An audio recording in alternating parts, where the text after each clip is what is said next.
Our first one, I've titled it Milk Crate. Okay. It does involve the death of a child. Okay. Yeah. I'm here for it. Disclaimer. Disclaimer, yes. Okay. On February 25th, 1957 in Philadelphia, Pennsylvania, a box was found in an illegal dumping ground. The boy was estimated to be between 4 and 6 years old. He weighed only 30 pounds and was 3 feet and 6 inches tall. He was found naked, wrapped only in a blanket. His hairs and nails were recently cut post-mortem. His hands were wrinkled as if they were in water before and after his death, and he was stated to be malnourished. Several minor cuts were found on his neck, right ankle, and groin, indicating that the young boy went through a minor surgery recently. Blunt force trauma to the head was found to be the reason and cause of death. He was found by a young man who walked by and saw his body inside of the box, but he waited a full day before telling the police. Fucking suspicious. Very weird. That's not it. Like, that's. I don't think there's ever a case where you see a body and you're like, I'll tell him tomorrow. I'll tell them tomorrow. To play devil's advocate just a little bit. Crazy, but I'll go with it. Sorry. I, as a person, don't want to interact with the police. You're like, I don't want to be involved. Not my would be afraid that I would now be involved in it and have to, like, prove that I didn't do something, especially when it involves a kid. So the smell to Delta theory. Yeah. Okay. It's I get that. It's 1957. I don't know they don't much even about the police yet, right? I think they have fingerprints. They don't have DNA testing. No DNA. Okay. So it's just harder to prove. How is this child fitting in a box though? It's a big box. I mean, I know he's malnourished. It's small, but it is a fairly big box. It's a big box, right? It's a box that was holding a bassinet. Now, are they cardboard boxes or are they crate boxes? Because back in the day, they used to be wooden crate boxes. Let me show you, actually. I do have pictures. I feel so bad for anyone who can't see this. But if you're watching the video, the photo disclaimer warning will appear somewhere here in this area. So, probably right here. It is indeed a cardboard box. Oh, wow. Yeah, it's fairly big, but it's not. A big box. Looks like a fridge box. Yeah, almost. It's a little smaller than that, but it fits a bassinet, so that is meant for like a small child. Yeah.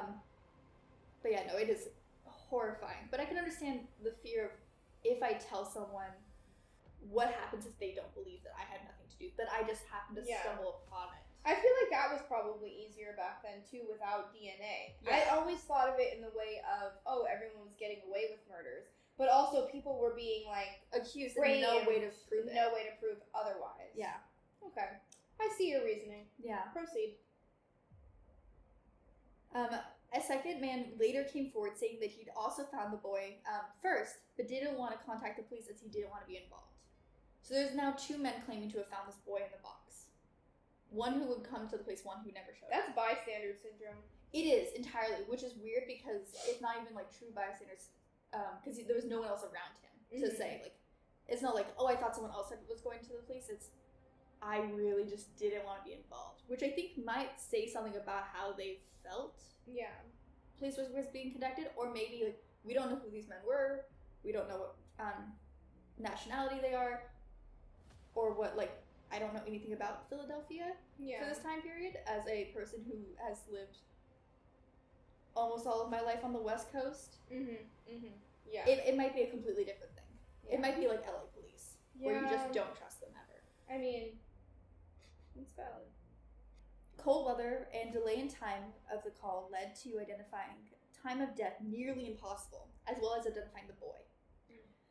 Visitors from 10 different states came to identify the body, but no one knew who the boy was. Police created 400,000 flyers with photos of the boy's dead body and sent it to different stations, mail offices, courthouses, all over the country. And this led to America's Medical Association sending out a description of the boy, which ultimately led to no one claiming him. This was a huge manhunt. Like, for the 50s, this is a lot of flyers being sent all over America. They didn't send it to just Philadelphia. They didn't send it to just the states around. They sent it all the way. There's reports of it being in, like, California, in Washington, in, like, all over. It went all the way to New York, to Florida, California. They were looking for this child. That's they crazy. Desperately wanted to know. I feel like with that information, and I know we'll get to the end of it, but I feel like with that information, it's probably like a family did this thing. And why would the family claim that the family did this? So these are the flyers that were sent out. It has a picture of the boy, his left side, frontal face, and right side, as well as descriptions where he's found, how he was dumped, asking for you to call the police if you recognize him, if you know anything that's happening to him. His body was fairly well preserved for being in Philadelphia, but it was very cold, luckily. But that did lead to a lot of problems where he was near rubbish, he was near water, his body had some forms of decomposition. That's so crazy to think about them putting that photo on a flyer. Well, they tried everything. Yeah, there's nothing else. But it's the 1950s. Like, what are they supposed to do? They can't DNA test him. They can't exactly, like, he hasn't committed a crime, so there's no fingerprints to compare him to unless he's in the system already. There's nothing to really connect. And it's not like an original, like, oh, this boy's been missing. Here's the missing photo. It's reverse. It's the reverse. They found him, and no one's claiming him. Interesting. Yeah. Police took foot and fingerprints from the boy, but he was nowhere in the medical system because, again, unless something had happened where child services was involved, or they knew, hey, there's a town and there's only one hospital for these 6 places, why don't we go to that one hospital? There's no way to, like, really track him down. There's millions of kids in the United States. So were they not fingerprinting them, like, when at birth, like they do now? Is that process different back then, I'm assuming? Did they fingerprint people at birth? I don't know if I've been fingerprinted at birth. I was fingerprinted at birth. I don't think that might be a Florida thing. Well, not even a Florida thing. Massachusetts then. But, like, East Coast. It might be an East Coast thing, because I don't think I was fingerprinted until I was an adult. Interesting. Proceed. So here's some key clues. Mm-hmm. That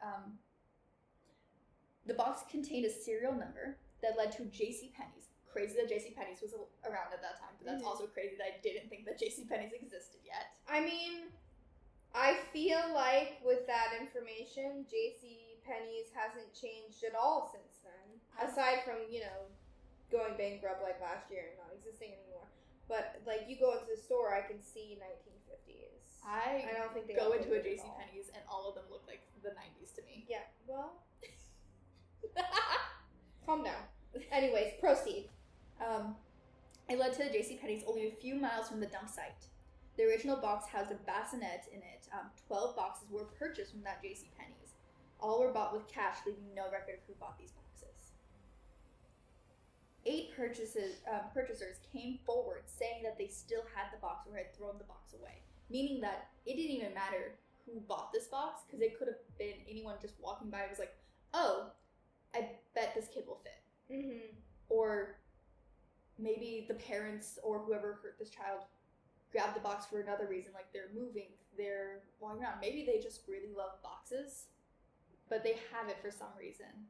I love a good box. Exactly. Police were able to determine that the box was shipped from Upper Darby, Pennsylvania, which was 13 miles away from the dump site.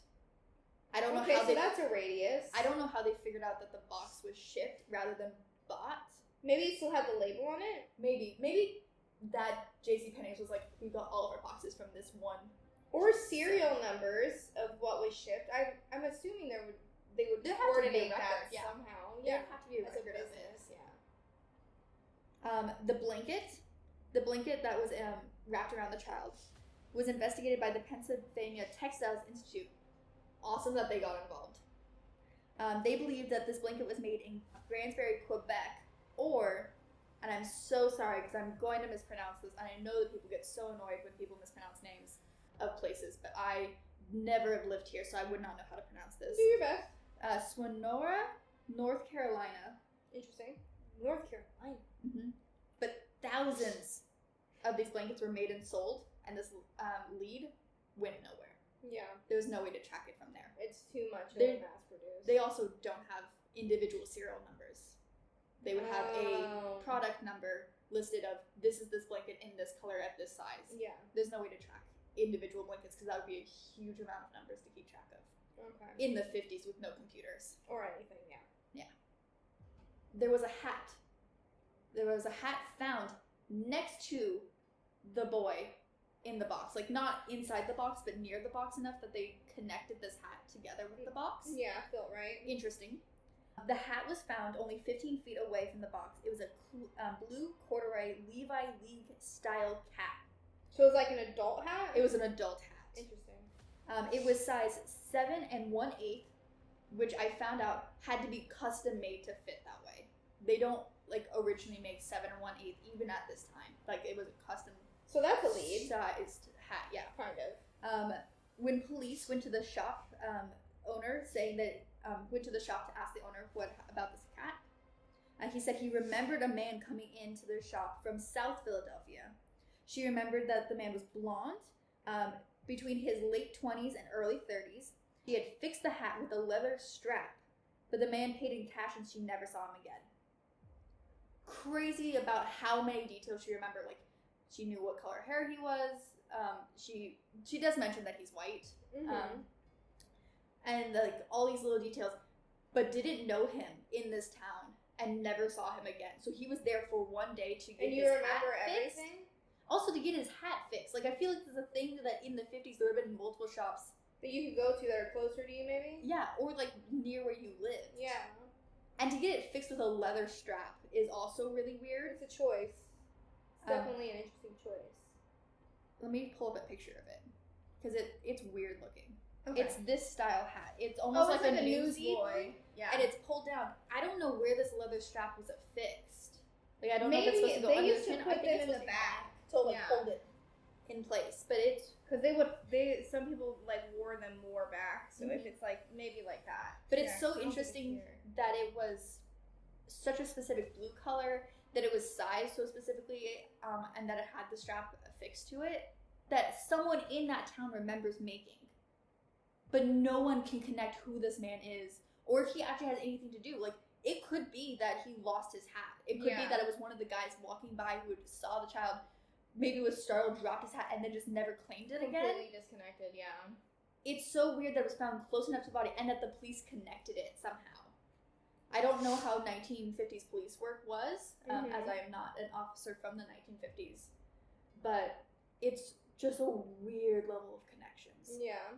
I mean, I feel almost that they had to be more thorough in that way just because of the lack of testing or anything that they had back then. It all had to be mind games, I would assume. Must have been. Yeah. The fact that they solved 80 crimes is pretty baffling to me. Yeah. There's that old joke of old timey police work is there could have been a pool of the killer's blood and they would have to like be like, you, mop that up. Now let me look around with my giant magnifying glass to find clues. Like, how do they get anything done? I will never know, but it's impressive. I don't get it. Proceed. So since the man with the hat was never found, again, investigators are stumped. We have gone through 3 major clues already, and they've led nowhere. Where are we with the timeline right now? Are we like We're past still the in the first 50s. Were we past the first 48 hours of the case? Okay. Yeah. Interesting. This case is sadly not solved. Okay. But there is some good news at the end of this. It is still being investigated currently. It is one of the more relatively known cold cases. And the child is buried currently. Okay. Yeah, he does have a grave that you can visit. Nice. So here are some theories that we can go through. The hair that was found on the body leading investigators to believe that he had a haircut after the boy had passed away. Frank Bender, a forensic artist, believed that the boy was possibly raised as a girl until his death, which would be why his hair was cut. Because it's a weird, it's almost like symbolism of regret or remorse. Yeah. Because his body was cleaned, his nails were cleaned and cut, his hair was cut. He was meant to look presentable. And although he was stripped to nothing, they did wrap him in a blanket. So it wasn't malice at the end. It probably was malice at the beginning of why his death occurred, but there was some level of regret and like trying to cover him up and trying to make him look comfortable and presentable before leaving him in a dump site. Interesting. So he believes that the child was raised as a girl and then cut to match his born sex and then placed away. This was supported by investigators on the original case, who said that they went to a West Coast artist renditioning of the child. went to a West Coast artist for a renditioning of the child that was created to look more feminine and was circulated from 1957 to 1958. But this ultimately led to nothing. No one recognized the child as a male or a female. Interesting. But it is that's weird just so that weird. two people have both come up with like The same. what if this was just a mistaken identity, or like not mistaken identity because that implies that someone made a mistake. Yeah. Someone choosing a different identity for this child, or maybe Yeah. the child choosing a different identity. Yeah. Yeah. I don't understand how this got to be so vast and still no one claimed the child. It's pretty intense. Like, no that one it's found still- a missing child Yeah. and, like, they did that. That's why I feel like it's family. It's a family thing because, like, then they wouldn't mark it missing. They wouldn't mark anything. Yeah. But this renditioning of the child as a girl went around for a year. That's interesting. Because it does give such a different look. As a child that is feminine versus masculine. And here is the most current renditioning of the child. I'm going to pull up the photo more so you can't see the information underneath it. Wow. But the new, We're in the future. the artist renditioning of the child, where it's not the actual pictures of the dead body. Yeah, He this is looks very like a child. hyper-realistic. Yeah, but for those listening, it's very hyper-realistic. Very 2025. It was made currently. Yeah. That's a new photo of because there was a break in the case fairly recently. A man from Philadelphia said that he once rented a house from a man who sold his son. This is a different theory. This theory was proposed by author Lou Ramonio and Jim Hoffman.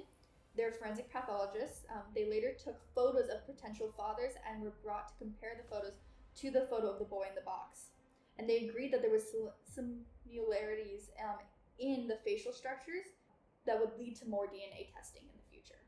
So they found this man again that had rented a house. Like, there was just a story floating around saying, like, this guy sold his son. They found this guy. How took did pictures of everybody him, just know he sold his son and everyone's just like kind of cool? And, with like, it? no that's one what I'm saying. Like, was he like just sold worried his son. enough?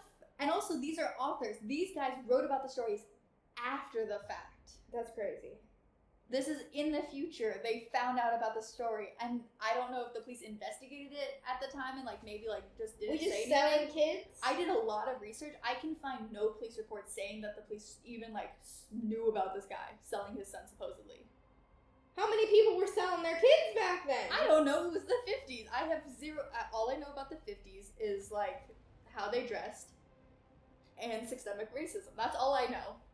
That's alarming. Yeah, it is pretty interesting, the level of just how traditional police work was, and nothing seemingly like actually making sense. No, not at all. So all of these photos were taken and compared to the potential father, and they did agree that they needed to do further DNA testing. They also took pictures of the father's current son and compared it to the boy in the box, and agreed that the son also looked similar to the boy in the box. So there is, but again, like my siblings and I look similar. Like my brother and I look like complete, like photocopy different genders. But I also think that we look alike. Yeah. Like I think if we took our baby photos, like no one would be able to tell Yeah. that we're do not that. like direct siblings, that we're siblings. Yeah. So I feel like that would never hold up, especially if it's years and years and years later that Yeah, they're like, coming up to this person and be like, There's you look only like this so person. many And humans. it's like, There's only and- so many ways. yeah, and we're all kind of, The white people are really all kind of connected, anyways, genealogically. Yeah. We're all kind of inbred, so we all kind of look alike. It's the facts. Yeah. The photos were later compared, and the similarities of the facial structures led to more DNA testing. DNA was taken from the brother, but the police did not release if they ever tested the DNA results against the child, and would and have said that there would be further investigations, but nothing has been released today. So they took DNA from the supposed brother, and they took DNA from the boy in the box. They found they something. exhumed him, extracted DNA from his teeth, and nothing was released. It still hasn't been released, and it's been... Yeah, they found something on that. They found Possibly. something on that, and they're like, we want to see how deep this runs and if it's attached to other cases. That's what I bet they're doing if they haven't released anything. Because how hard would it be to release it and be like, well, wasn't it? Why wouldn't they do that? There's a lot of cases that I have researched where police have gotten DNA and then just never released it. Just dropped it? And there have been times when they, sadly, 100 years later, released, oh yeah, just nothing came from it, so we just didn't say anything. And people thought that these unfortunate guys were murderers for their entire lifetimes because they just never released the DNA because I were marrying them. That's wild. Oh, trust me, there's a case we will get into. It's multi-parts, so I haven't, finished it, but there is a case that is one of the ones I'm the most passionate about, and they still haven't released the DNA for it. That's crazy. Oh, just you wait. You'll find out why I can't move to one specific state, because I'm mad at them and the police, and I can't live there because I would cause too much trouble for myself. Oh, God. Yeah. I'm intrigued. Mm-hmm. A later episode. A medical examiner, Remington Bristow, investigated the case for 36 years. He gathered newspapers and available evidence to further his own investigation, as well as spending thousands of his own dollars and millions of hours looking into this case. He's where I got a lot of this information because he's released it. His family's released it. I'm very appreciative to what he did because I couldn't pull up these newspapers. I didn't know how to get to them, but he made it research. It was accessible. very easy to find them after the fact. Once I knew what name to look up, I could look through basically his own archive. Interesting. He traveled around the U.S. looking for leads. He had his a death mask made of the boy in the box that he would carry around in a briefcase to see if others had seen the child before, which is fucking insane. That's crazy. It's creepy. a level of dedication, but also a bit alarming. Are we looking at that person? I mean, he wouldn't be looking around. at that person? He wasn't in Pennsylvania during the time. He didn't live in that state. But, that it's weird to have someone else's child's death mask. I understand that no one claimed the kid. It's just a little frightening. Yeah. I would be weirded out if you carried around my death mask after I pass. Yeah. Even if I'm not murdered, that's just a weird thing. And he didn't know them. And that's the thing that I'm not getting. Why are you so invested? I get, this true crime podcast, but why are you so invested that much? You know what I mean? If it's not I don't know. directly to you, why hyperfixation maybe it but feels it's a little just weird. It's weird. I mean, you can carry around a photo. I know photos were around. Yeah, you could get them made somewhere. You can have why not just have photos of the kid? Why have here's they printed out 400,000 flyers. Exactly. He could just take a flyer. Here's this physical manifestation of this dead kid. Here, look at it. You're just going around traumatizing people. That is I mean, maybe, you know what though? Maybe that worked in a way of traumatizing people enough to listen and give awareness of it. To maybe pay attention to their children more. I don't know. That's fucking weird. I don't know, but I also did not grow up in the generation where parents had to be reminded to look for their kids at 10 p.m. Here's the thing. It was a weird time. Those that was before the 60 minutes. Those commercials were real. I remember them vividly. It's 10 p.m. Do you know where your child? Because they would let us go out. Not me, because I was sheltered. But they would let us go out and just be come back when the street lights come on and use your best judgment. And they're saying that to a 6-year-old with a group of other 6-year-olds, thinking that because they're in a group of 6-year-olds, they'll be fine because they're in a group. And this is why there was so many murders in the 80s and the 90s. It makes me wonder serial killers now. How many people got away with killing their own kids just because it was so not easily proven. And if they in the 80s and 90s, it was more easily proven. I mean, the 50s. They just killed their kids. If they didn't want them, they just killed their kids. I think you could just drop your kids off in a different state and there'd be no way of getting them back. Probably. Yeah, I think you wouldn't even have to kill them. It would be like dogs. Yeah. It would be like dogs. You left them in a field somewhere and just hope that the right person found them, which is a the basket on the doorstep thing. Mm-hmm. Here. That was a thing in movies because it happened. Mm-hmm. Yeah. Still thought that the boy died accidentally, citing that the freshly cut hair and nails showed the boy was well taken care of before his death. My point to that is he's malnourished, so that proves that he is not well taken care of. Disproved. That was immediately my thought too. I was like, that doesn't make sense. But granted, like, it could be a poor family who could not afford to feed his kid. Yeah, but it's also weird that you would then spend those resources cutting his hair, cutting his nails, and bathing him. Yeah, but like poverty kids too, their parents already feel so bad generally, like in my experience, about them being povertish that like in the ways that they can take care of them, they're hyper taking care of them and they're hyper on safety.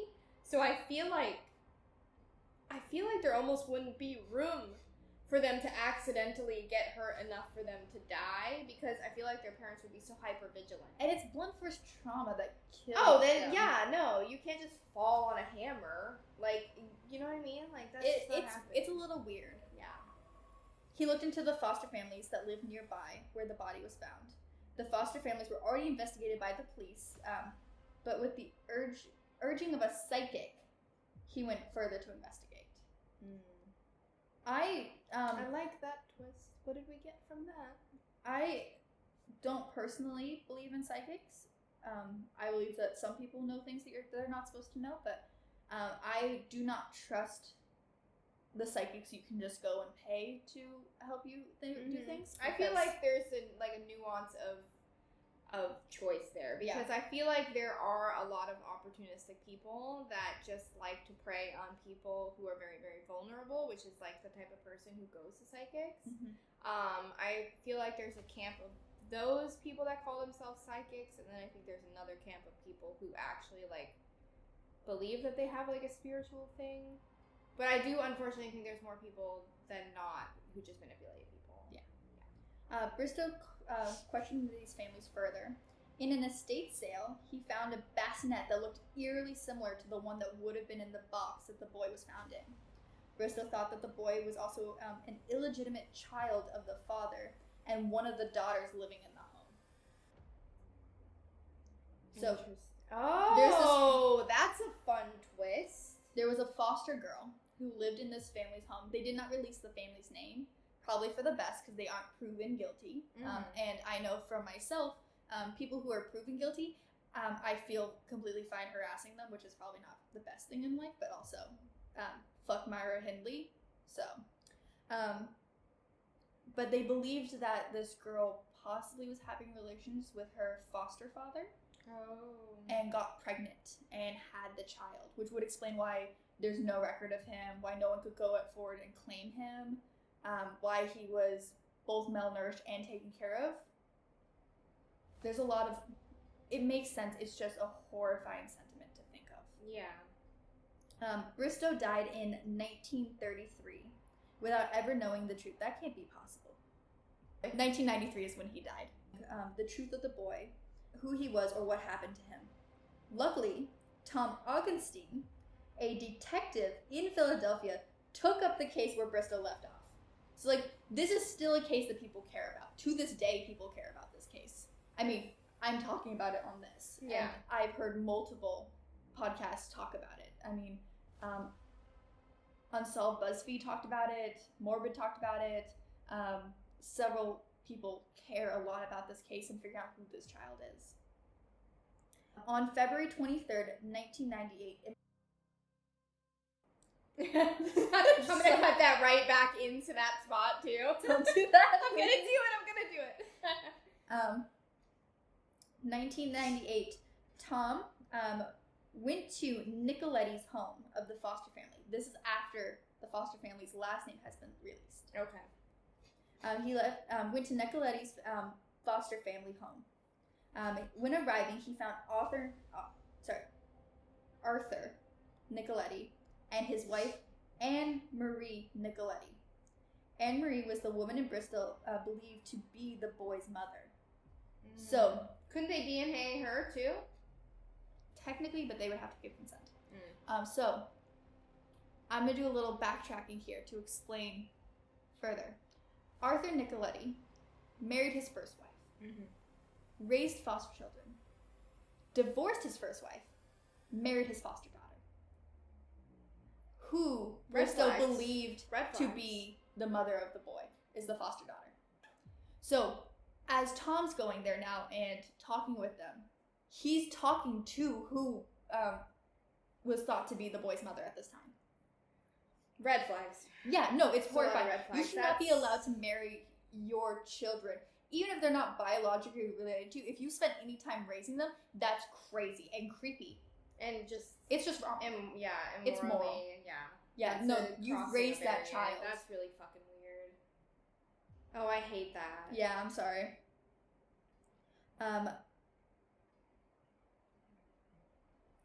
Anna was Arthur's previous stepdaughter. Anna was asked by Tom if she had ever had a child.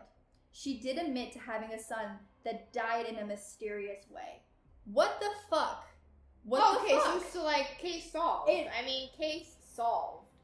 We can't In a technically- mysterious way. How can you tell like police or like anybody that like and just be fine? Like that was Why that did the time police not question this died more? in a mysterious way, like a riddle, like a riddle. But like you're also, telling like, a the riddle? police cleared them at one point. What the fuck? But again, the police might have cleared them before she was his wife, and maybe there was less questions about, like, hey, this man's marrying his child. Maybe we should look into maybe the murder of this other child. I don't know about that one. I think several people dropped the ball on that fucking craziness. The 1950s of it all. But medical records proved that the boy in the box was not her child. They did find his medical records of the boy that mysteriously died. Also, I still think that they might have killed that child. I think A mysterious death is a mysterious horrifying thing. death. I think they definitely killed that child. I mean, think unless it's the SIDS. cops, like, well, But then, like, there's a name for it that she would say, like, my child died of SIDS. yeah, Also, Which when did was she have prevalent. this child? yeah. We don't get the age or anything. I didn't get the age. I mean, or the maybe age people when are it died. maybe people are better at like researching than I am. But from what I did not know the name or age of the child that died, or how old she was when she had it, or if her husband was the child's father.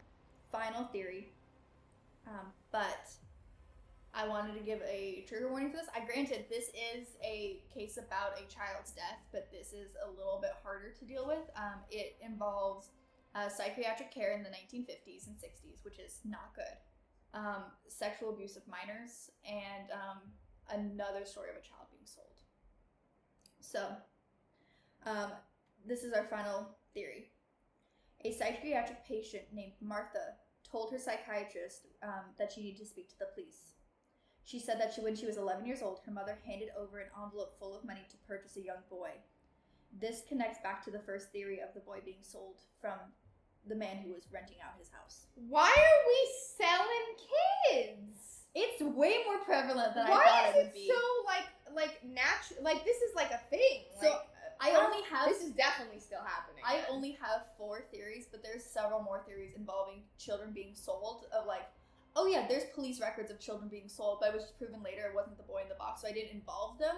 But there's so many. So they just cases said, of it. we don't have to worry about it. Well, no, like they were solved. It's just I know for a fact that they're not the boy in the box, so I didn't involve them in this. Originally, my theories was up to 16 from like children being sold, but after later research found out who they were and it was proven. They were identified. Yeah. Interesting. Yeah, there's Crazy a lot. though. Yeah, there's a lot more than I was aware of, and a lot more that I'm now afraid of. And I'm an adult, but I have younger children like around me, and I'm now very concerned about them. And I know that their parents aren't going to sell them, but it does not make me It less just is. concerned. Why is it a thing? Yeah. It just seems like a weird thing to do to your child. Proceed. This connects back to the first theory. Martha said that her mother sexually abused her and went to do the same to the boy. But Martha's mother beat the boy to death after struggling to bathe him. They then drove to Philly to dump the body of this child. Martha spoke to 3 men on the case, 2 of which were the original investigators that were allegedly convinced by her story.